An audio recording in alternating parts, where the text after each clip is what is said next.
Alors, je donne le titre dès le début, sinon Hervé va encore me le faire remarquer. Donc, ce film, tu le notes bien, s'appelle Diamant Brut.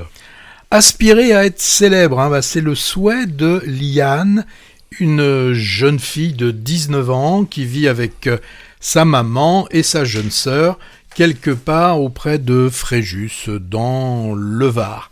Alors pour elle, pour Liane, les réseaux sociaux, la télé-réalité sont les moyens pour arriver à être célèbre. Son but, c'est avoir des gens qui l'aiment et surtout être capable de comptabiliser. Et pour comptabiliser ceux qui l'aiment, le mieux, le fin du fin, c'est d'avoir des followers. Alors, elle est bien sûr sur les réseaux sociaux et à un moment donné, elle va apprendre une nouvelle qui va l'emballer. Un casting est proposé pour une émission de télé-réalité qui s'appellerait L'île Miracle. Alors, va-t-elle réussir ?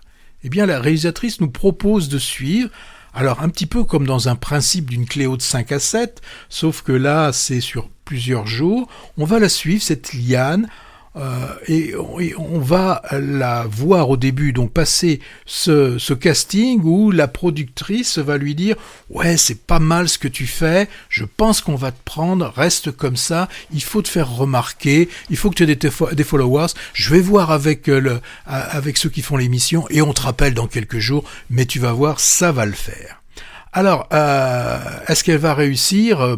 Ça, vous le saurez en allant voir le film d'Agathe Ridinger, je sais pas comment on le dit, ça dépend d'où elle vient, et je veux vous dire qu'elle fait pas dans la délicatesse. Elle a choisi un esthétisme pour son film qui est trop appuyé, selon moi. Caméra à l'épaule qui n'arrête pas de sursauter, quand on veut donner l'impression que le film est, on suit l'action et que là on est très tendu, on sursaute. Des couleurs hyper saturées, un montage hyper nerveux, même hyper nerveux c'est pas encore assez suffisant, ça n'arrête pas de bouger. Alors, ça peut marcher, ça peut marcher. Moi je pense au dernier Reine du drame, les couleurs, elles y étaient. Oui, elles y étaient, mais pour un propos, il y avait du sens derrière. On n'était pas dans une véritable réalité.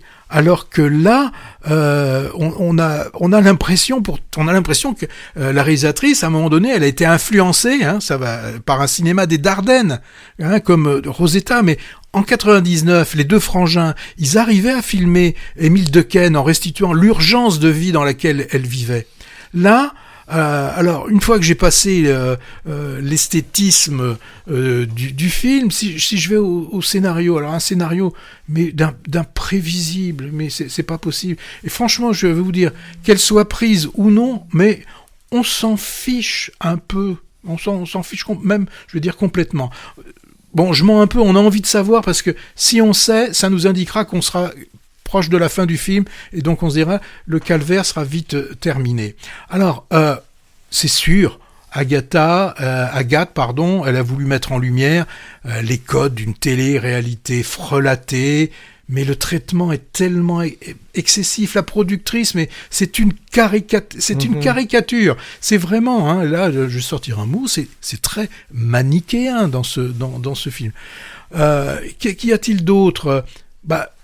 Ce qui aurait été intéressant, c'est que la réalisatrice s'intéresse plus au pourquoi de ce besoin d'être célèbre. Alors elle nous propose juste, et là on l'a dans tellement de films, le manque d'amour d'une mère qui ne la pousse pas, qui la reconnaît pas, un père absent. Bon, ça commence à devenir un petit peu court. Donc pour moi, manque d'originalité, manque de profondeur, côté artificiel. Alors on va me dire, ah oui, mais il y a le jeu de Malou Kebizi qui interprète Liane. Faut le dire franchement, elle interprète ce qu'on appelle, quand on est sur Marseille, le rôle d'une cagole. Parce qu'elle le fait bien. Elle le fait bien. Elle prend tout à fait ce rôle quand même assez ingrat, parce qu'on la voit suivre toutes les injonctions des influenceuses des réseaux locaux, jusqu'à arriver à se faire violence à son corps. Bon. Pour moi, ce film, c'est pas un diamant, c'est du fake, c'est une imitation. On va me dire, c'est représentatif de la génération actuelle. J'en sais rien, mais en tout cas, c'est vachement mal foutu. Mais est-ce que ça dénonce ou pas la télé-réalité, les réseaux sociaux, ou est-ce que c'est bienveillant? Je sais pas. Non, c'est pas bienveillant, mais la critique est un peu trop simpliste. Si je reviens aux Reines du drame, quand on voit celui qui fait le casting, il est très drôle, ce produit.